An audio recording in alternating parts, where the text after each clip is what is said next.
ఏం కావాలో తెలుసా? వెనకుండి డప్పు కొట్టేవారు కావాలి. వీరికి ఏం కావాలో తెలుసా? వీరు నడుస్తుంటే వీరి చుట్టూ 10 మంది సెక్యూరిటీ కావాలి.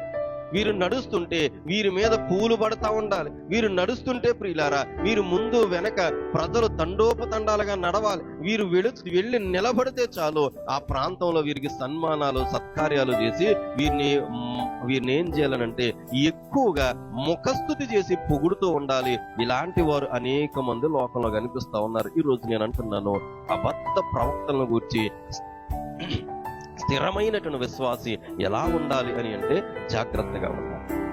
మన చుట్టూ ఉన్న వారిలో, మనం వెళుతున్న వారు లేదా మనం చూస్తున్న వారిలో ఎవరు దేవుని చేత నడిపించబడుతున్న సేవకుడు అని ఆలోచనలోనికి రావాలి.